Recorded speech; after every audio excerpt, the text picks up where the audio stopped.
conferência de imprensa com Damir Dzumhur, o grande campeão do Maia Open. Congratulations, Damir. What a week for you and what a final today. How are you feeling after winning this title?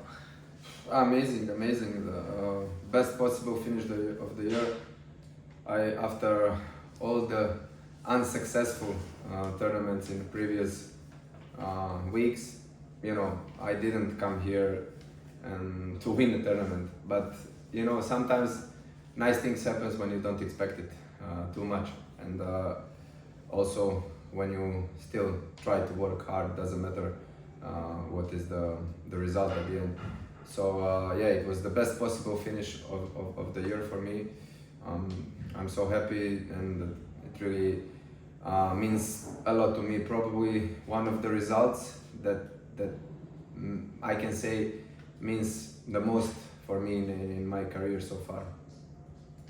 Winning ATP tournaments is a great feeling, and playing at the Grand Slams with the big players, winning against some great players, it's a great feeling. But once you are coming back, you appreciate everything more. So this is why I appreciate this result even more. I don't know how did you see the final, but maybe he started a little bit tense, but then in the second set I think he improved the level, came to the net a lot. How do you think Francesco was playing aggressive. And I think he also knew that's the only way to beat me, because I was very good this week. I was not making mistakes, I was not giving free points, but at the same time I was aggressive enough when I have a chance. So I think he knew that he has to push me and try to play very aggressive, very forward to come to the net. In the second set he was coming more to the net, he was playing more aggressive, but in the same time with this kind of game he was missing a little bit more. And I just had to wait for the right moment so I can break him. I started very good with 3-0 up double break, but I knew still that that the set is not over. So he came back with one break, then I kept my serve, and I think very important today was that in important moments I was calm. I was very calm. I was not rushing. I was not making mistakes.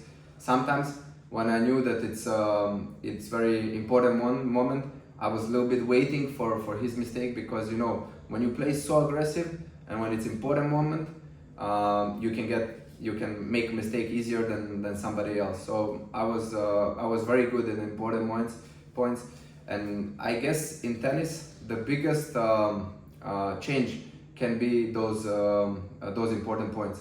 If you win them or if you lose them, and that's what can give the different results, winning or losing the matches sometimes. I don't know if you know, but this is your season in Challenger Tour was one of the best ever. All the Italian Greeks won more challenges than you in a single season. So what does it mean for you? Because 6 titles is I know that probably not many players won 6 challengers in 1 year.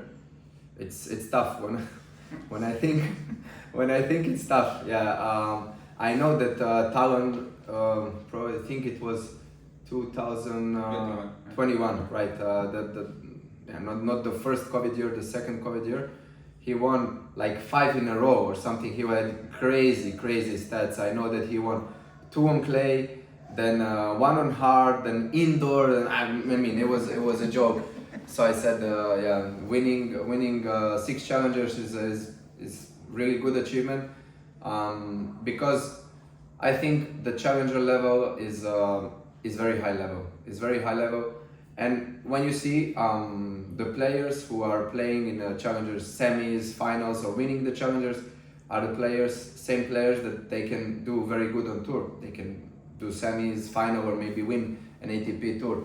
As we were talking 2 days ago, Diaz Acosta won I don't know 4 or 5 challengers last year. In February he won on tour. Navone 5 challengers, he won ATP. I think general tennis level is very high. is very high, and there is no big difference between player 20 or 15 and 50 and 100. There is no big difference between the player 100 and 350 or 400. The level is just high and everything is very close. If I have a bad day, I feel I can lose to anybody. If I don't play good, I can lose to player 400, 450. That's why when I go on court, I respect the guy 450 or 500, same as the guy 100. And I feel sometimes for me, it's even easier when I go to ATP tournaments, you know. I feel a little bit more relaxed, you know. Most of the times you are the one chasing and the other guy is under the pressure. And I know that for me it was easier to play when I was 70 or 80, playing against the players top 50, top 30. But then it was different when I was the one that they were chasing, you know. It's always pressure. So I always say, as you are better, is more pressure. There is more pressure. So I sometimes I really cannot imagine how is it to those guys, Novak, Yannick now, Carlos Alcaraz, when everybody is always expecting them to win. It's you have to take that pressure with you, and it's not so easy. So I wouldn't really. I would love to have their results, but not that kind of pressure. And dealing with it, it's you have to know how to deal with it. Yeah. And because of the titles you won this year, of course you got more important titles in the past, 23 in the world, but where do you rate this season amongst your best ones? I think this this season I would rate as my second best season in career probably. The only better season was when I won 2 ATP tournaments. It was 2017 because the second half of the year after Wimbledon I was playing really good, and I know I was playing semis of ATP, challenger title, ATP final, won ATP, played another semi-final. I was winning great players. I was playing with the great players, and I think that probably second part of the year was the best season for me. And then this is the second best season for me because, as I said, I was winning probably 3 challengers a year maybe when I was younger, when I was coming to the tour, and at that time I knew how much it was tough, but it was easier than now. 10 years ago, challengers were a different level. I know when I come to the challenger and I play a player 350, I'm gonna beat him. Now when I play a player 350, I have to be on a very high level, very good level, and to play tactically good. So yeah, this is for me crazy good season. Yeah. And now, what's your biggest wish for the next one? First, I want to get nice rest. Unfortunately, I don't have time for long rest because most of the players started to do pre-season already, so I have to catch them up. But I decided not to play first week of the year next year, so I'm gonna start with the week before Australian Open. So at least I give myself 1 week of rest. I'm very happy that I will do pre-season in a good mood, because I think it's very important when you are practicing that you are happy inside yourself. So that's another positive thing. Because of this week, I will be very happy for the pre-season, and then I just want to keep this level and to play this level also in ATP tournaments, because I think this level is good enough to win an ATP matches, to win some Grand Slam matches, and winning a Grand Slam match is points as much as final here. And sometimes you can play same player that I played in quarterfinal or semi-final for 15 or 20 points. You can play in a Grand Slam only one match for 50 points. So and hopefully I avoid best players in first round or first or second round. So yeah, I didn't give myself something special right now. I just finished the tournament, just finished the week. I will see how the preseason is going, so I can give I can give myself something what I want from next year. But definitely, is to keep playing main draw Grand Slams, try to improve, of course, my ranking, and keep this level. That's it. Everyone has dreams. What are you dreaming about? Yeah, as I said, many. Sometimes it's tough. There are so many things that sometimes you don't appreciate what you have, and a lot of players are trying to have what I have right now. But I'm not talking about myself. I say in general. So many players are chasing their dreams. Sometimes they don't get where they want, and now I have a chance. I was given a chance again that to be in the best tournaments, to play best players, to practice with best players, and yeah, you have to not take that just for granted. You have to really use this chance and be happy because of this. I mean, we mostly, as I said, don't appreciate much what we have sometimes.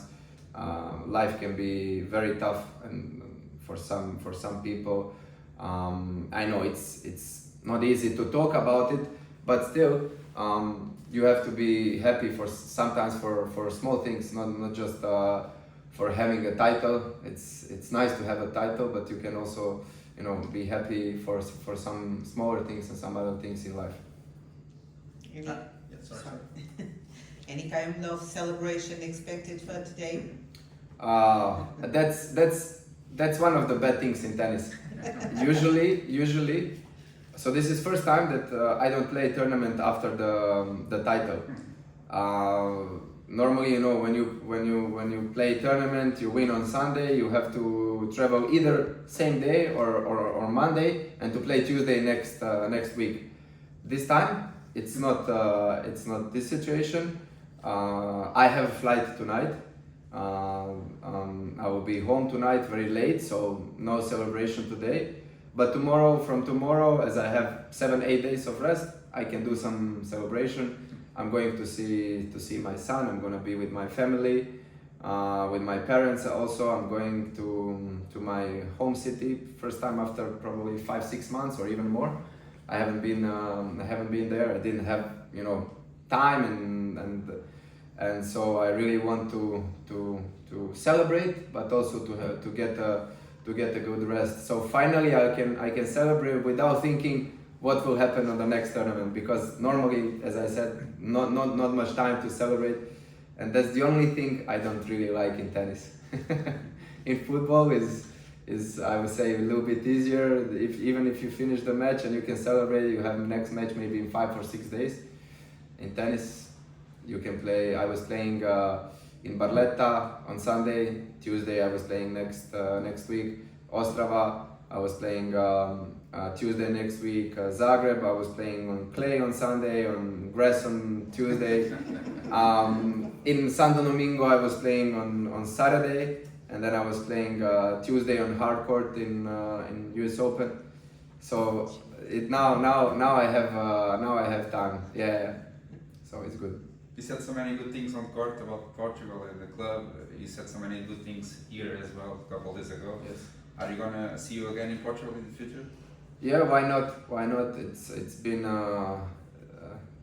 the Portugal was very nice to me this week. I have to say, actually, I have to be honest. In Portugal, I've never won a match before Maia. Really? Yeah, I've never won a match. Oh. You mentioned that I was playing to João Sousa. He beat me in 2 sets, I think. We lost to Portugal. That was first time that I was playing. I was playing once in Lisbon Challenger. Yeah. I lost to Munoz de la Nava. I remember one time. One time I lost to Borges when he just finished the college. At that time I think he was 400 maybe. I lost to him. and I lost to Frederic Silva in Estoril. In Estoril. So I've never won a match in Portugal, and I didn't know what is the reason, because every time I come, I like it, you know, nice city, nice place, but somehow I don't win the matches. So after Estoril, I said, maybe I don't go to Portugal to play if I cannot win the tournament, if I cannot win the match, you know, really. And then before coming here, I was like, man, this is unbelievable. I didn't make enough points for Australia in 6-7 weeks that I had before. I was playing in conditions that I like. And now I'm going to Portugal, where I never won a match. And you almost lost in the first round. And I almost, yes. And I'm coming, but I said, okay, let's see what. Don't give up before the week. So you see, when you don't expect, it happens sometimes. And you really roll. Yeah. Perfect. Thank Thank you. you so much. Thank you so much. Congrats. Thank you very much. Congrats.